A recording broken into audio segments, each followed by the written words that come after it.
Okay, başladık. Hello, good afternoon, everyone. My name is Eklimya. I'm the Director of Hotel Operations at Hotel Forex. I would like to say welcome to our audience at YouTube Uzak Rota channel and our special guests here about B2B travel industry. I would like to say hello, George and Mark. Welcome. Hello. Hello. Hello. Welcome. Thank you for your invitation. You're most welcome. We are glad to see you're here. Let's see, we can catch up with Mary later.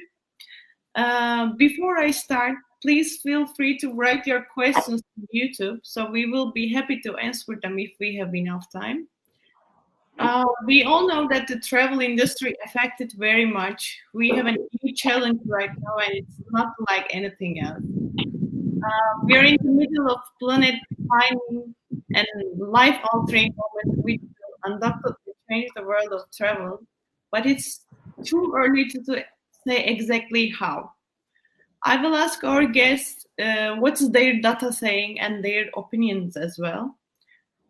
Today we will talk about COVID-19 effect on travel technology companies. I will be moderating B2B travel industry today. So, our guests, can you please tell us about yourself and your business model? And let's start with what are the changes in the last 10 years? You can start, Mark, if you want. Thank you. Hello, everybody.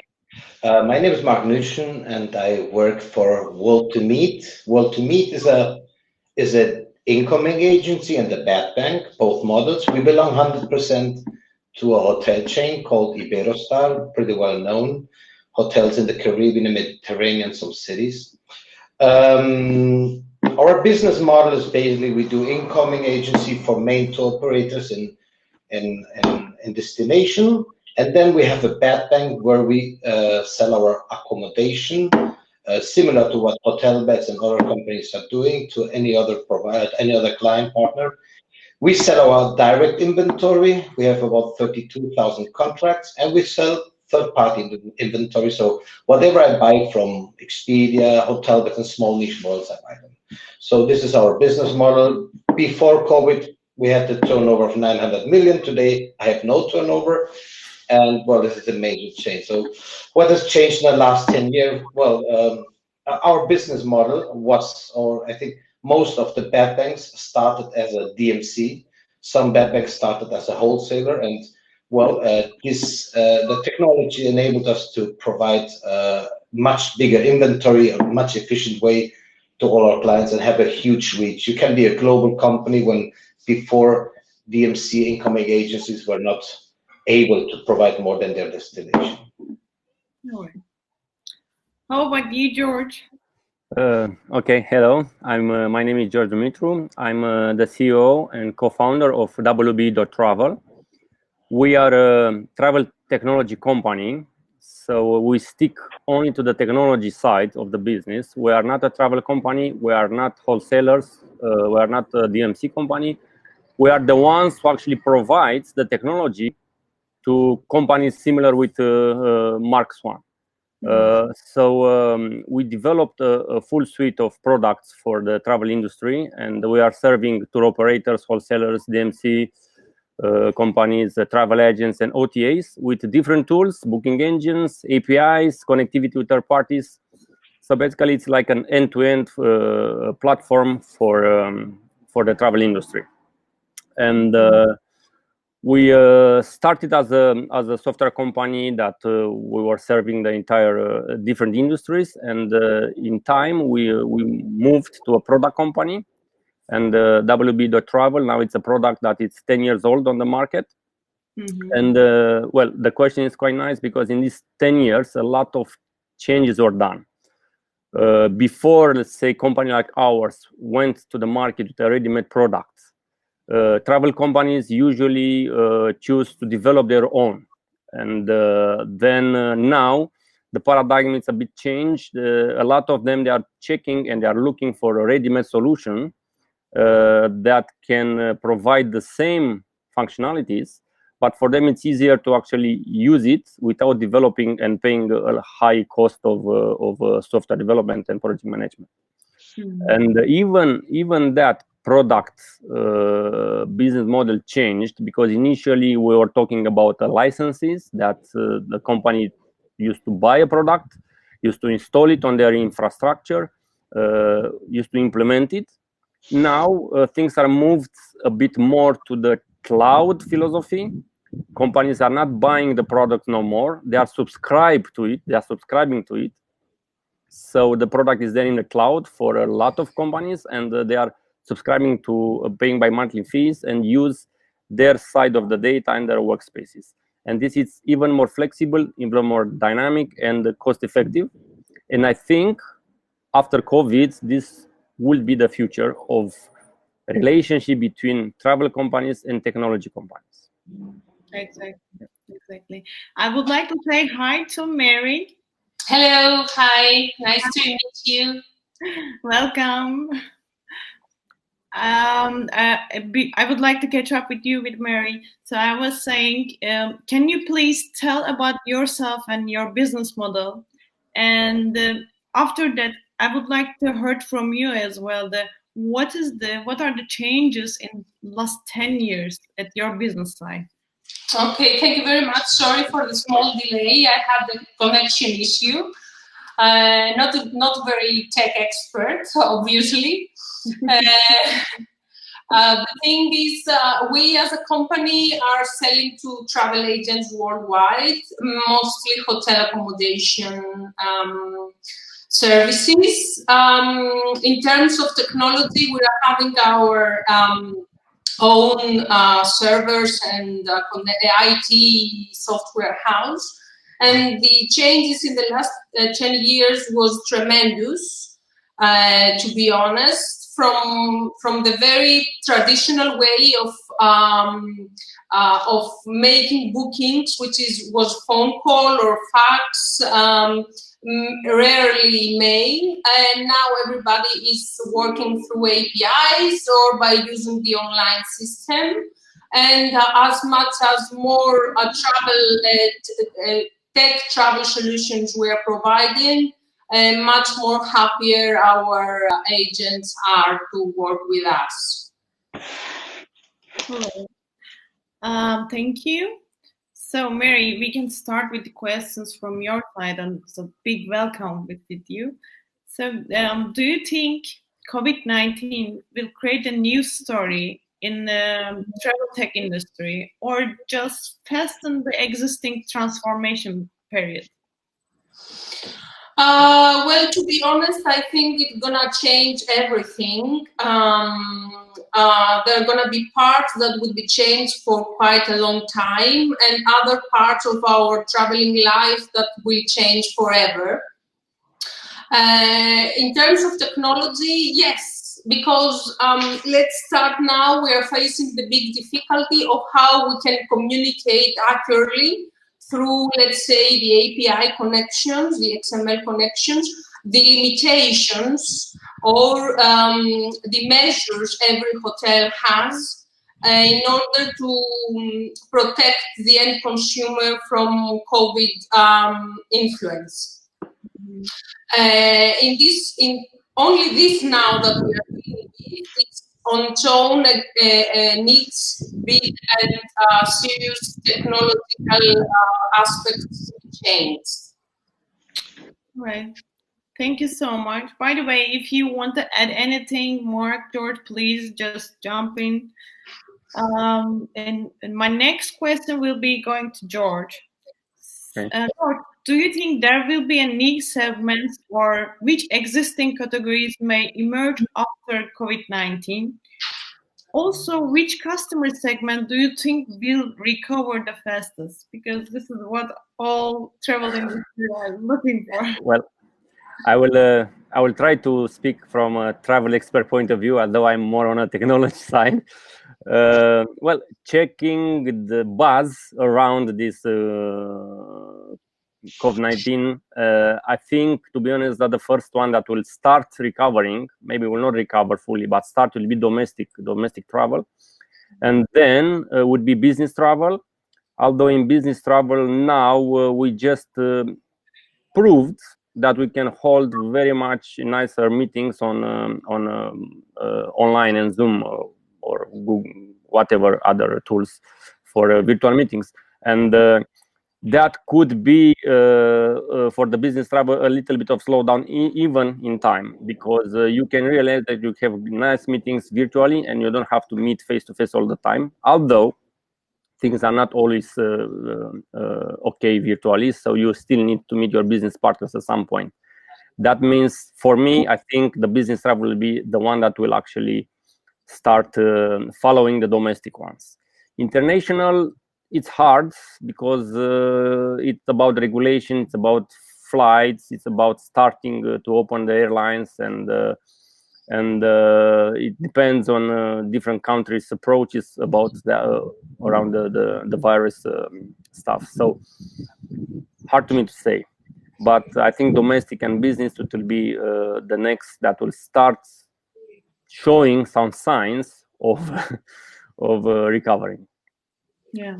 And yes, technology has to be there to actually support that. If we talk about business travel, definitely the TMC companies, it will be in a position that have to use technology to, I don't know, try to educate more the corporate clients to use booking tools, for instance, because there are some reticence, used to be a reticence on that, and now I think there are this option has to be put on the table more and more, maybe a bit more aggressively, because you need to be able to provide the services with lower cost than before. So self-support, self-booking, self-tools, self-invoicing has to be on the table.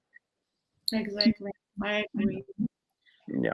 So, Mark, in tourism, to identify customers or market and to make analysis of their needs well, it is necessary to separate the customers' markets into the segments, like categories, groups, to reveal their characteristics and their expectations. As we know, your company is working very effectively on this. What factors do you think affect more the customers' buying behavior when it comes to the traveling around the world?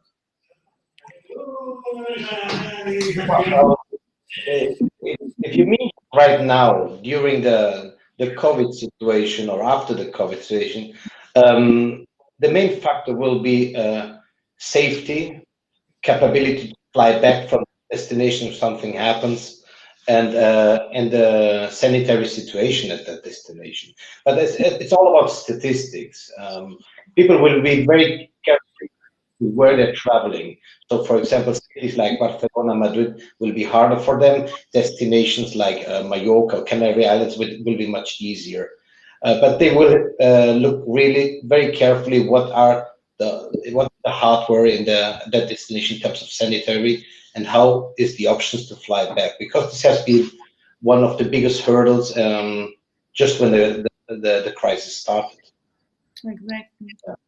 I think I know that you're in Mallorca right now. I think you're covered up and you're going to build as another large city like Barcelona. I'm reading about things about Mallorca. I think you're going to cover up and adapt these rules to yourself very easily. So small cities going to adapt themselves very easily and bigger dance instead of. What do you think about it? Well, right now we still don't know to what we have to adapt. We have the national rules that we have, then we have the regulations that our clients may have. We still don't know what we have to do. For example, are the flights allowed to be full or just 50%? The same happens to the transfers here. I'm allowed to put 55 people in a bus or not. So this is a very, very big question mark, actually. So, but the pressure and the pressure of all the big tour operators, the finance situation in different countries, the dependency of travel industry, even Germany has 12% of the employees depending on travel and tourism. They will try to reopen very soon traditional tour operating, in my opinion. And we can feel already this pressure. 2 weeks back, nobody was talking about opening borders. They were not talking about opening package flights, to operator flights, but the pressure is enormous. Yeah, I think we are thinking that we need to open it right away, and I hope we will cover soon as well. So, Mary, the next question is for you. What will you say about the lines between hotel search and e-commerce? What we should expect in 2020 and the beyond? Very nice question. Me personally, all these days, all the 2 months of the COVID situation was on fly and still is. I think that we mainly have to say that we don't know. We cannot have an absolute opinion right now of how we can act. Especially in terms of marketing, e-commerce, digital marketing or not. We have again to statistic and to see closely what the mood and the insecure feelings of the potential traveler will be. As very well George says that the domestic will be the first one, the business traveling will be the first one. This is something we can be sure more or less that's gonna be the first trend. But again, it's very correct what Mark also says, that it's gonna be of what the terms of traveling in each country will be. So we have to be careful, mainly in the e-commerce, by target how and why the traveler can feel safe by choosing this destination or that destination or this hotel or that hotel. All right, thank you. My next question is for George. How do you use analytical data to understand consumer behavior and support decision making? I know it's very hard right now. I know big data doesn't work right now. It's all changed. But how do you understand your customer and behavior, and how do you support decision making? Yeah, it's exactly as you said. First of all, you have to have the data. That means you have to have your technology ready with the data, because the data you gather for doing a proper analyzing on it, you have to be historical data as well. So if you start your business a long time ago, but your technology didn't start recording the behavior information, then there is nothing else to analyze, nothing there. Now, in this current situation, you can analyze the past, but it's very hard to take decisions about the future because everything changed. So what was working 3 months ago in terms of behavior, now it's not the case anymore. So I think now it's like starting a new chapter in a way. And the chapter is starting with the regulations. First, you have to see the regulations, because now the regulations will actually change our behavior, our natural behavior, our instinctual behavior. So it's not easy to take any decisions at the moment based on historical facts or data. Although you can, of course, you can do some prediction based on the idea that the travel industry will restart anytime soon, and you can check in the back to try to predict a bit the future.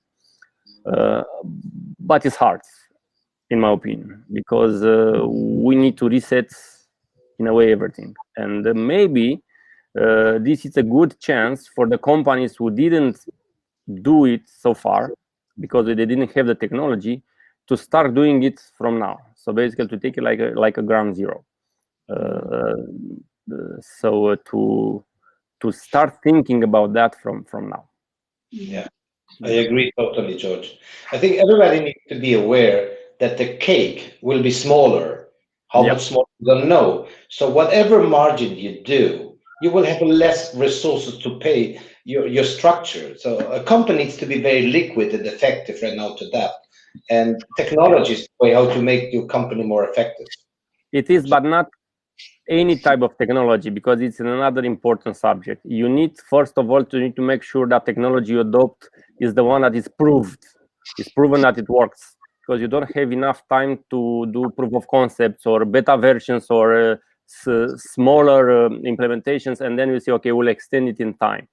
And once you choose the technology that you know it works, then you have to be sure it's flexible enough, cost-wise, or is scalable enough to basically allow you to grow in time, because it's like step by step at the moment. It's starting over. So when you start over, you have to start small and to dream that will become big again.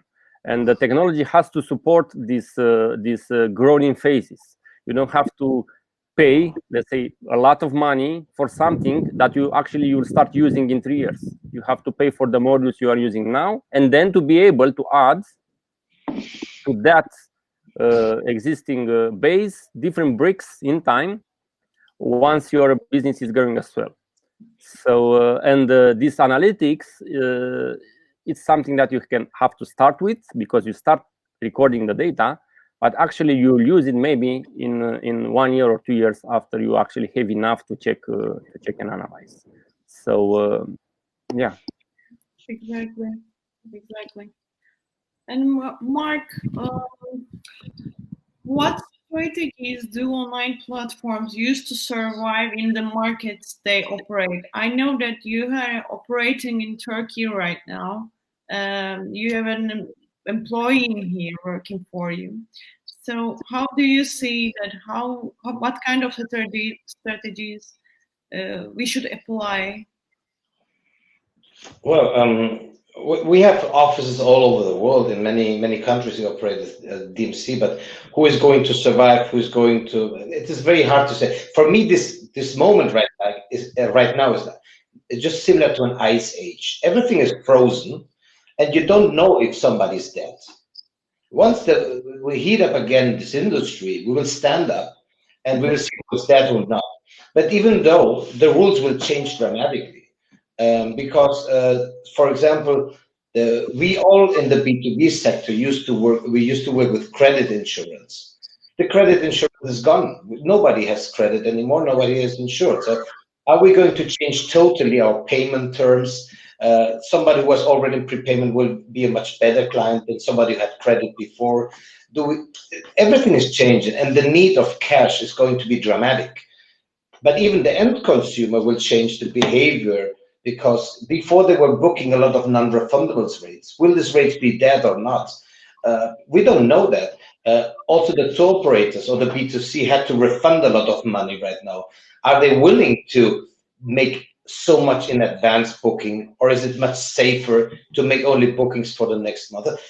It is such a big question mark. But right now, having a company that can adapt to circumstances, like as I said before, being liquid, adapting in every moment, these are the companies that will be able to survive. And those who have huge risks, like tour operators, aircrafts, and big, they will have much stronger problems and pressure.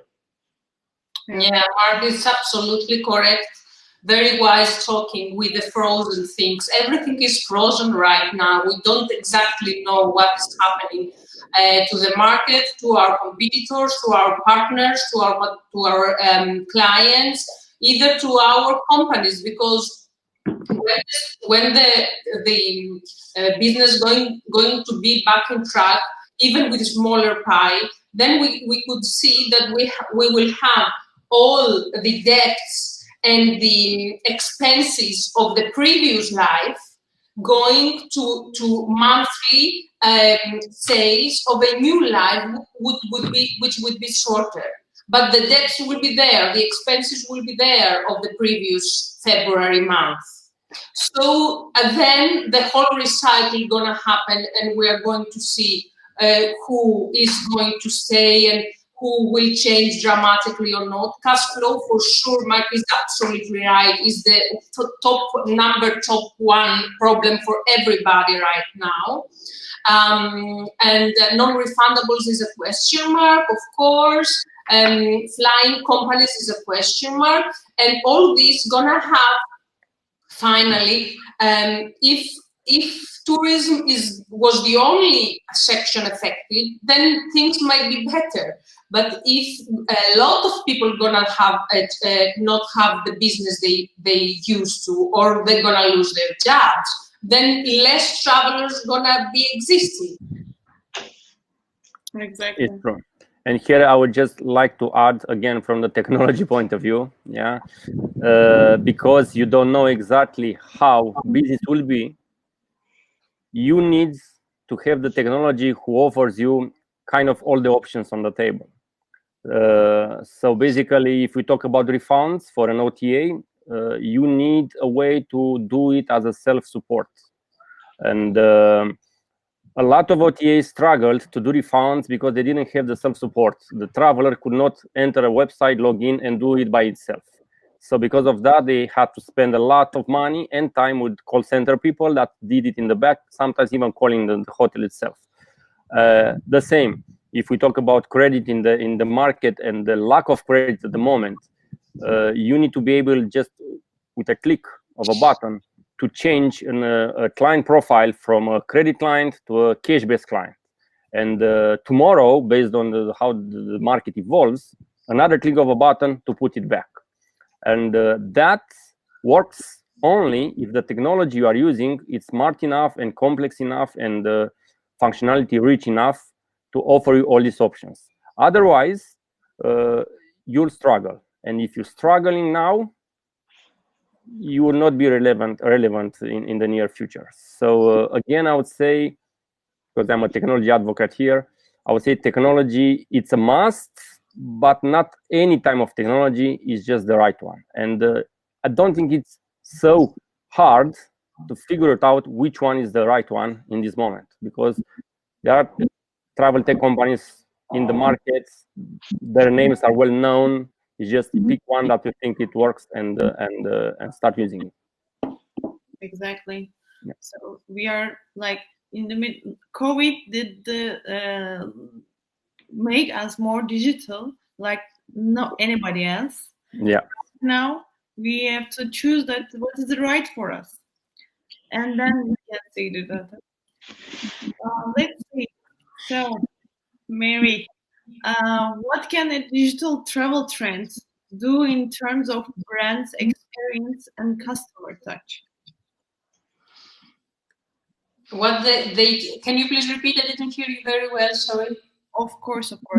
What can digital travel trends do in terms of brand experience and customer touch? Right now, not a lot of things.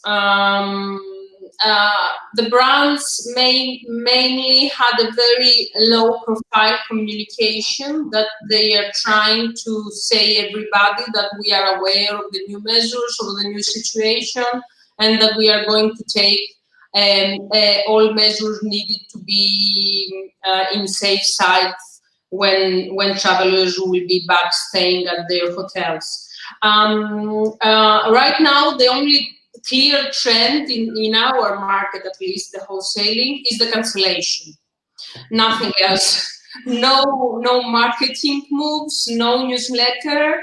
No. Yes, I have checked and see that there is quite big decrease in future rates. I don't know if Mark has the same opinion, that the hoteliers generally lower their rates for August and September of what used to be before February. But apart from this, nothing else is happening right now. Now, in my case, what I'm seeing is many hoteliers have decided not to open. So the others are just aiming, well, if the other one doesn't open, and if they have to have less occupancy, 30%, 40%, due to regulations, I'm looking at yes. But actually, she's right. biggest operational problem, data problems today, how to cancel accurately everything without any expenses. And yes, for 2021, but my business model is slightly different. I have a lot of tour operators. We are already seeing a lot of bookings, a huge increase with 2021, mostly from families, I guess, that are not able to spend their holidays now a year. Whoa, good. I have seen the same trend to us, but it's obviously exhibition travelers, because I see that they have booked already massive bookings for cities with big fairs and for dates that big fairs gonna take place, especially during fairs that have been cancelled this year. Yeah. These are very well valuable. So thank you for sharing that. So as I understand, your hoteliers are decreasing their rates for the next July and August. Mm-hmm. And from Mark's side, we can say that lots of them closed, so you don't have you cannot understand or compare data very efficiently in this way. And it's good to hear that we have 2021 still coming. I hope, fingers crossed. On the other side, we have hotels, and if in one beach we have 3 hotels, we close 2, we maintain 1 open. And I think most of the other companies will do similar stuff. Probably. I mean, our hoteliers, Turkish hoteliers, also wondering what's going to be regulations, how we should do. We should keep the chain hotels. They should open just only 1, or they're going to work as a 50. They don't know yet. So should they decrease their rates or increase? So they cannot decide. I hope at least this clarity should come very soon, so they can behave and we can see our side as well. So, Mark, how the travel industry is heading towards its digital transformation with the continuous explosive growth of video? Sorry, can you repeat, please? Sure. How the travel industry is heading towards its digital transformation with the continued explosive growth of video. Tourists continue to utilize video as a primary source of inspiration while searching and planning their next trip. As we know, approximately 80% of all internet traffic coming from video. So what is your think about that? Well, videos are great for inspiration, but I think they're more used for certainty. People want to know what they're going to find once they travel. For example, we have seen, and this is from a totally hotelier side, from Iberostar, we have a great feature that people can have a look what their room and room views are going to look like. They even can check in on a room level. So you can have a pre-travel check-in, and you know exactly what is going to be your view, and this is your room. So people want to take away uncertainty and know exactly what they're going to find at the beach. Is this picture just a picture where you see the blue sea, or is it something on the left, on the right? This is, for me, very, very important, more and more. And here's where the user-generated content is extremely important, because this is the one that generates certainty. The inspirational one is more the one that you can find from governments, to travel corporations and others. Mm-hmm. So basically, we are solving their needs, like clarity, what they are going to buy, what they're going to see before they come there to hotel or destination. Exactly. I would like to add that I would say videos would make an impact when you talk about experiences. So if you are an experience-based company and not just a simple hotel-based company, then yeah, videos can actually make a difference when you decide if you take or not that experience, because you can actually see other people doing it before you, and how they film it, or maybe someone who actually present it. In this pandemic periods, I saw a lot of videos of cities, beautiful cities, without any persons on the streets. Yeah. And was quite an inspiration to understand and to actually see the city itself and the architecture and the buildings without the people. So this is like a plus and a minus. You can see it, you like it. On the other hand, you say, okay, I cannot travel it. I cannot travel there yet. And in this case, it's like a teasing that it's a little bit more frustrating than it should be, you know. So, but again, if we talk about technology, if you put videos in a booking engine, videos, although the technology is there, can be a little bit heavier sometimes and can actually create more time for the booking experience of the user. Me as a user, when I try to book something, I don't like to spend too much time to actually check a video of a hotel. I navigate through some pictures. If I like what I see, if I see a good review and I like the position of it, I will just buy it. If I would deep into the video itself, I will spend too much time, but other people can think differently. And for some people, the booking experience is the experience itself. So they like to see. So there is not like right and wrong. It just depends very much on the person. But again, technology has to accommodate the streaming and to be efficient in displaying video, quite big ones, let's say. Yeah, everything these days comes through the personalization. I think we have one of the best solutions for that. If they want to see, let's give them and so they can pick anything. Yeah. George, we were talking about data, and I'm more curious about that. Since you guys, this question's for all of you. Since you have guys a very big data, and I know that Q1 is finished, what is your data is telling you right now? What? Sorry. What is your data for future or for that first quarter of 2020? What is it telling you right now? I know it's like demand is half, but let's say like book window is shorter, like increasing rates from hoteliers. What is your data saying to us?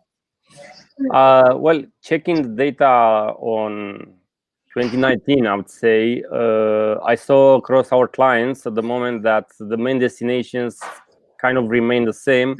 Our clients are more on a city destinations, so the major cities in Europe are still the preferred one. We have Dubai, we have Paris, we have Rome, we have Barcelona, Vienna. So I see that city hotels are still preferred. Let's say like double rooms or single rooms are still preferred versus triple rooms and family rooms.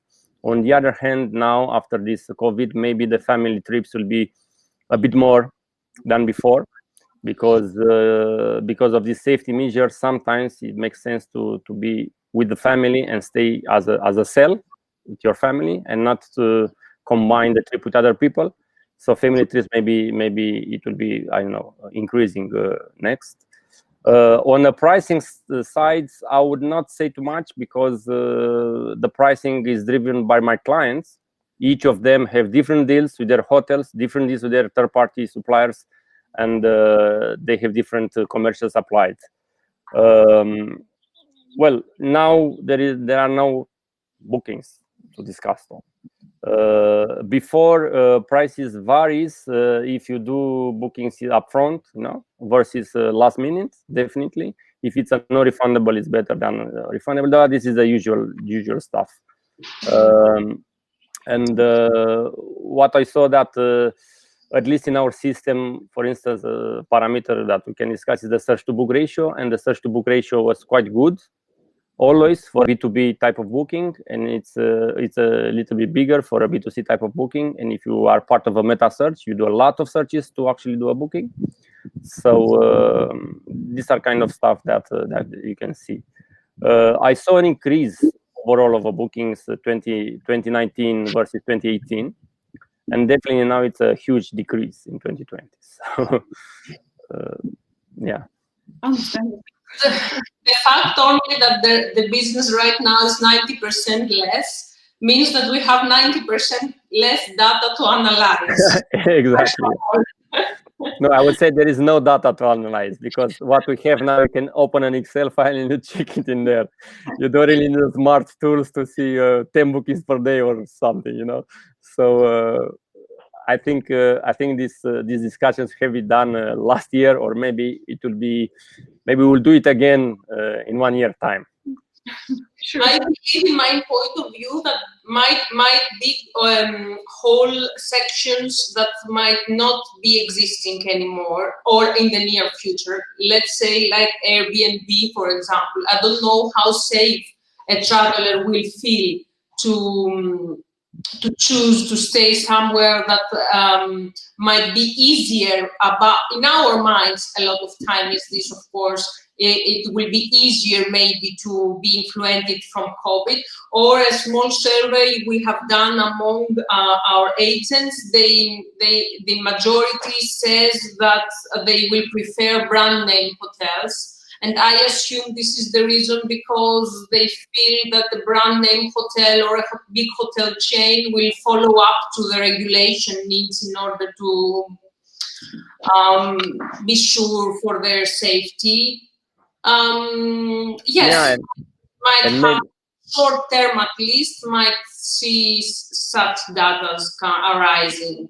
And maybe, you know, it was a question about the category of travel. Maybe, you know, we have now halal travel, for instance. It's a special category of travel for the Muslim world. Maybe we'll have a hashtag safe type of travel. So with the hotels that are following the regulations by clock, and that will be a category itself, versus I don't have the safety stamp on me. So that means I'm a little bit more flexible. If you want to come to my hotel, even if it's a little bit more flexible, you are welcome. So in this case, yeah, could be another attribute on top of the booking. It's a safe travel or it's not a safe travel. So we'll see. Maybe things will evolve in this direction as well. So there was just a question about this in the panel, about if there's going to exist a COVID-free certificate. For sure, there's not going to be a COVID-free certificate, because nobody will say it's COVID-free, because the responsibility, if then there's COVID, is far too huge. The other thing is, like Portugal, and they mentioned that they created a label, safe and clean. This is a process how to clean a hotel. This is for sure something very useful. But for example, talking about data, what we have seen, people are looking more and more, or less, for all-inclusive and more for self-catering. But yes, in branded hotels, but self-catering.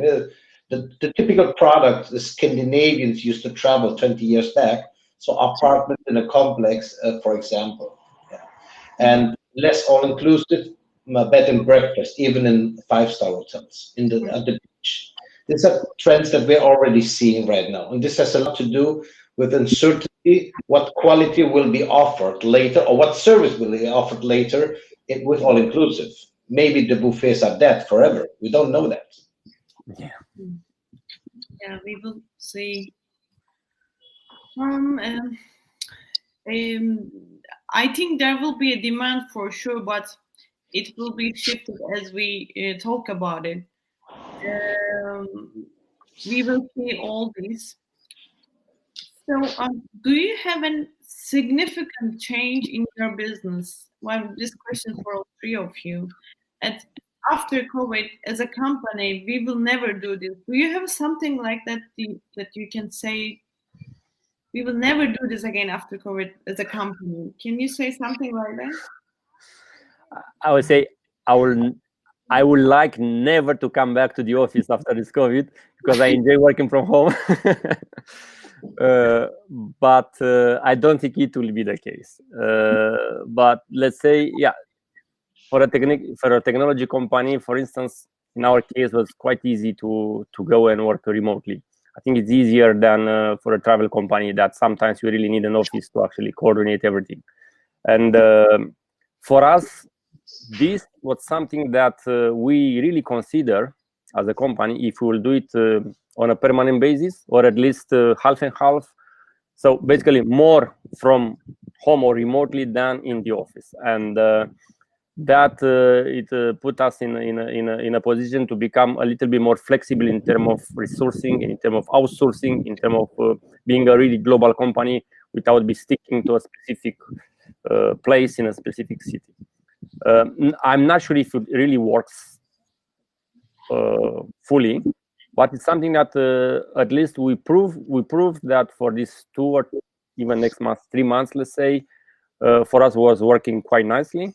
With the specific challenges that can be overcome with the proper tools, yeah, and sometimes could be even more motivating for developments and for other people to work from the safety of their home. But sometimes I may say I miss the social bonding of working fellows and the discussions and brainstormings that you can actually do it outside on a cigarette or in a meeting room. On a virtual tools is fine, but it's not always the same. So a balance will be there, but most probably we'll keep doing this from home a little bit better and more than before. And yeah, this is what I have in mind at the moment. Could be more. I will leave the others to answer. Thank you. Mary?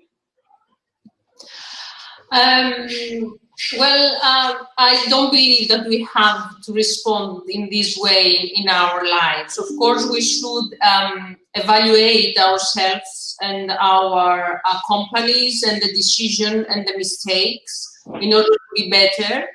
But the pandemic situation is something that you cannot say right now after such big change.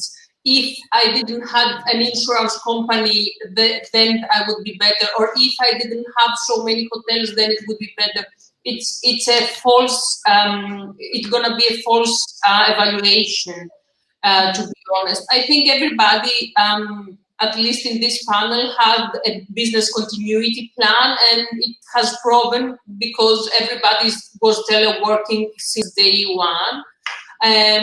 All these people, like, and the gentlemen here in their companies, they have a lot of people working there, and everything went normally for them. So yes, this is the only thing we can say, but we cannot really reply what I could do if it was I will never do again after the COVID, because it's now a new era. So yeah. Understandable.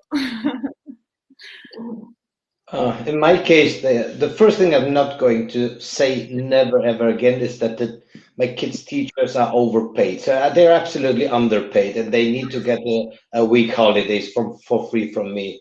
My God, no.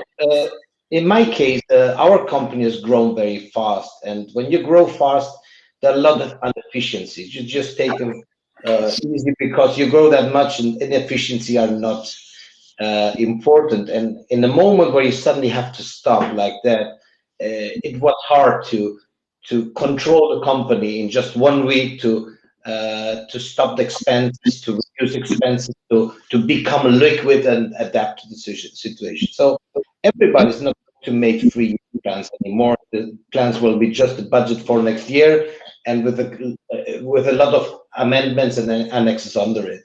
And this is how I think everybody's going to scale the company, to define the company, and to be flexible, but not just by saying that. You're really going to adapt the company in a way that you're able to live for someone without credit, without employees, without technology. You need to adapt a lot and reduce your cost structure from 100 to 15, 10. Yeah, exactly. So I'm going to see a little bit from YouTube part, and we have a questions. The latest one is Portugal created, Luis Damas was from Portugal created a label clean and safe, and we have more than 3,000 companies certificated. Yeah. Okay, it's something that we were already talking about this new type of travel, or a new label or category, yeah, or a stamp or a label, yeah. And I think that would work but not forever. Actually, now if the regulations are coming in place, you need to assume as a traveler that everyone will follow. Otherwise, you don't trust it. So yeah, creating a label like this would increase confidence in for the traveler. So I think it's quite a good idea, to be honest. And I think has to be done, but someone needs to check it. So if it's a label that someone will put it on his website, let's say, you need like an authority to actually check it and guarantee for it, like a, I don't know, like a certification, an authority who is doing an audit and will actually certify that this is the case.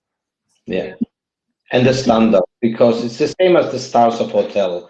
You don't know what it means, this label, and this is very important.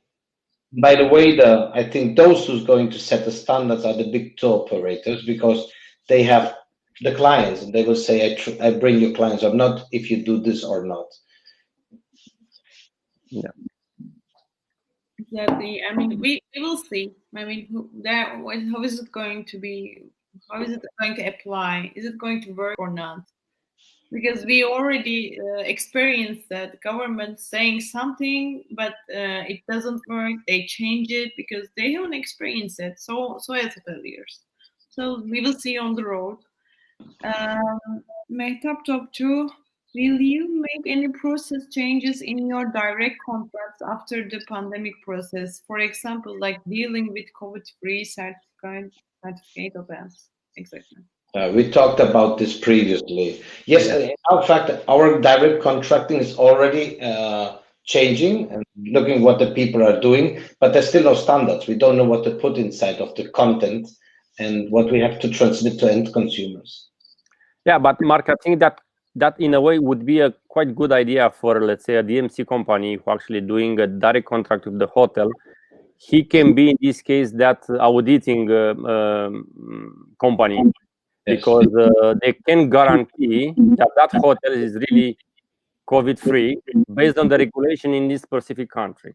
Yeah. And if you put that on a B2B, let's say, distribution chain, and you as a contractor can guarantee in your relation with that hotel that this is the case, that will increase trust.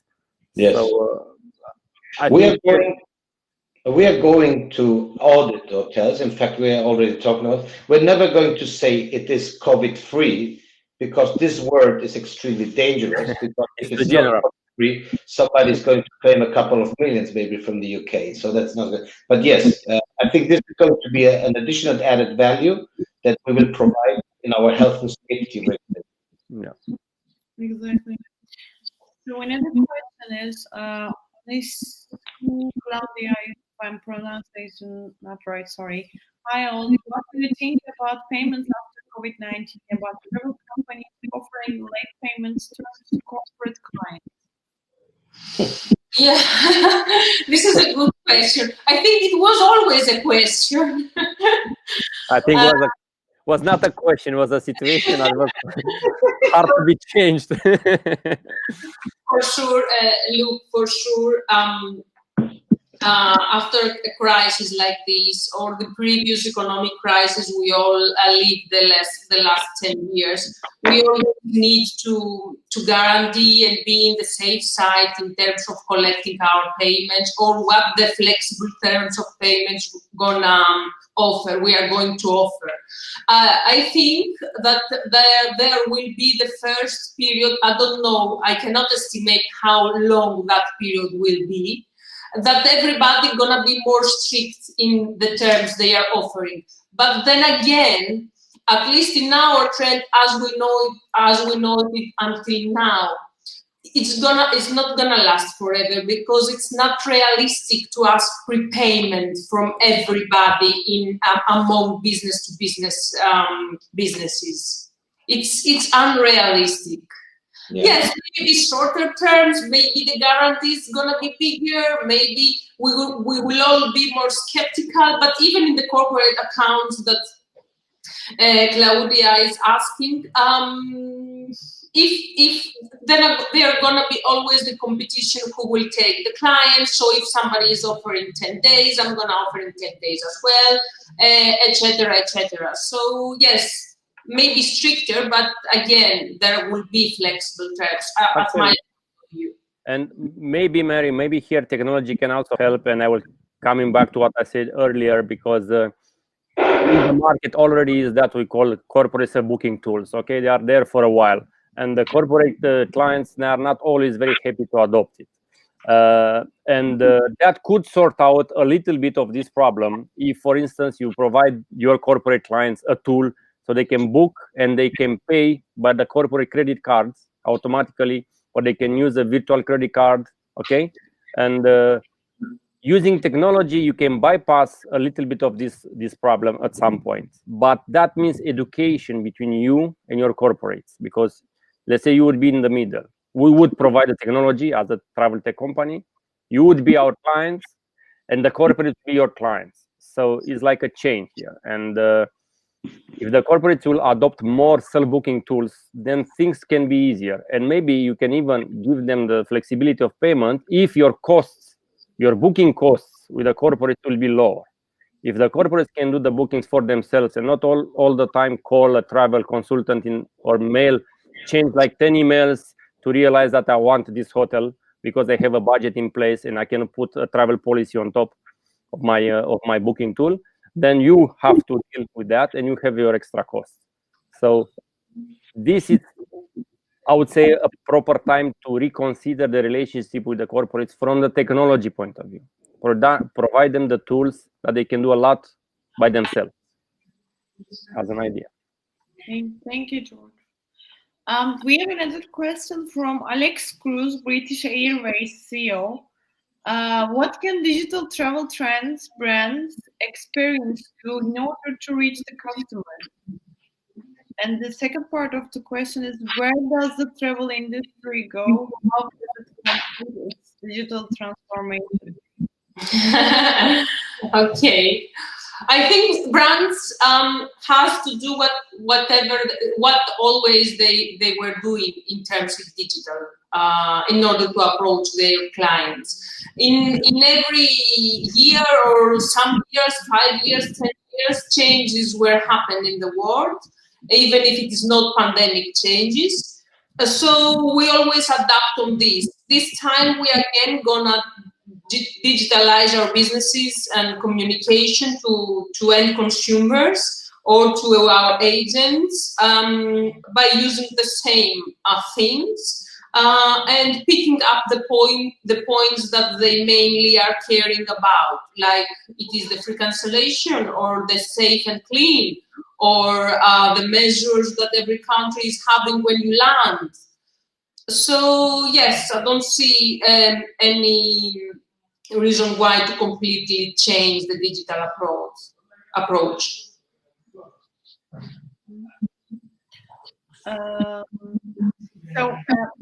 Another question is, considering the fact that we can't travel soon enough, I think, how will you manage to collect data? I will add something to that. Will you work with third parties to understand what they're going to need?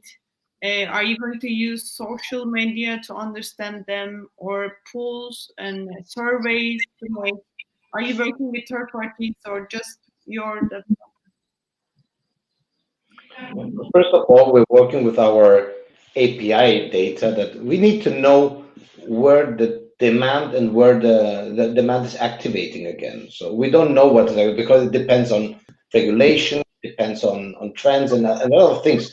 So we don't know what is going to start first. Last week, for example, in Spain, the government announced that we will be able to travel domestically. Okay, immediately we saw a rise of the API requests for certain destinations. So we need to know exactly, so we're going to use the data to know which destinations and which kind of products are going to be demanded, because we're going to focus our business there. As I told before, we don't know is it going to be all-inclusive, self-catering, is it going to be 5-star hotels or or it's going to be branded hotels, or going to be 3-star hotels. And this data will be very, very important. I think this industry, everything, all the cards in this game will mix the game. The partners will change, the airlines will change. We don't know which routes are going to reopen again. So the first data will help us to focus on the right direction from the really beginning after the crisis. Exactly.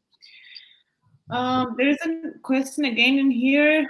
I think I will take the last question, so we are running up. I think Yediz Tashkon says, I think that people will be afraid in staying hotel after COVID-19, for sure. Everybody tries to find another solutions to stay and find accommodations. Do you have any B plan about this situation? I know we already covered up. Maybe we can just give and shape it with the last sentences. If I can say, in my mind and in our company, no. There's no big plan if nobody wants to stay in a hotel and needs to stay somewhere else, to be honest. Of course, we have in our products flats, apartments, but they were always had the hotel's model figure as a way to stay, as a place to stay. Yes, it is a true question that most probably, or maybe, the people gonna be afraid to go into an airplane, to go stay into a hotel, to go eat in a restaurant. This is where I think that the governments and the medias and everybody shall start to approach the COVID situation in a way that, yes, it is dangerous. Yes, we have to be careful, but we still need to live, to travel, to eat, to make friends, to walk outside, and how we can do it in the safer way. Yeah, I agree. I think travel has become a primary need. It's not just luxury. And as a primary need, together with the fact that about 50% of the people don't believe in this virus, and this is a reality. People are disciplined, but they don't believe in this virus. And so I think travel will be coming back again. The big question mark is, are we going to have another crisis in 6 months? This is going to be dangerous. But if not, the only thing what will happen is that the cake will be smaller. And this is where we want to adapt. This is my B plan. My B plan is adapt to a smaller cake, to a smaller size, and to be more effective. And as I belong to a hotel company, I don't have a B plan, obviously. Yeah, I was thinking about something to move the focus a little bit more to experiences. And an experience could be a camping type of accommodation. Let's say, okay, you drive your car with your family or your friends, but at least it's in your car. You have your tent with you. You go to a camping resort on the seaside, put your tent there, stay in it, take it, go home. It's an experience with a self-support accommodation. But then the technology company will make money because we have to make the mapping for camping that are moving. And categorize it. Yeah, it's on the cliff or outside. It's closer to the sea, or it has not a shower outside. We have to reply where the travel industry go nowhere. Yeah. Well, the solutions are there. It's just not so easy to implement overnight. No. Yeah, exactly. And if you have time, I have one last question. If you think that somewhere going to come back, which Mehtap to ask that which markets do you think will turn out fastest after pandemic? Which what? Which one going to be the fastest one who's going to turn back? Like Mallorca, Romania, other destination, Turkey. I would say Greece. You will say Turkey. No, I think Greece had an amazing track record during the crisis. Obviously, but the big problem is the pressure of the industry. all the big travel companies have a huge risk in Spain, Greece, and Turkey. Those destinations have to come back. If not, we're going to see huge bankruptcies. So it will be very related to the big investment and risk the big travel companies have. Very correct, Mark. On the other hand, what I saw in the news, I saw that already Greece took some statements that they will open some hotels now in June and maybe in July. Bulgaria the same, and I don't know about Spain and I don't know about Turkey, but at least those two countries, they have a plan of opening. I'm not sure how it will work, if it will work or not, what will be the rules, because they are discussing about that. But at least from here, from Romania, because we are traveling a lot in Greece, Turkey, and Bulgaria, and of course domestic. So, but Greece, I think it's one of our main country for outbound, and we are kind of checking all the time to see what's happening. And we saw some signs that Greece can open sooner than other.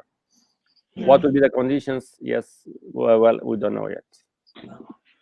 Here in Spain, hotels start opening the 15th of June for international. They just need the borders to get open, but this is what are the plans from the main tour operators. Yeah. So, well, we'll have to stay and see. Stay home and see. Stay tuned for all of. I'm wishing all the best for all countries that we are living. I hope you guys enjoy. I'm very honored to have you here. I feel like I'm moderating in the B2B Champion Link. Thank you for participation. Thank you for inviting us.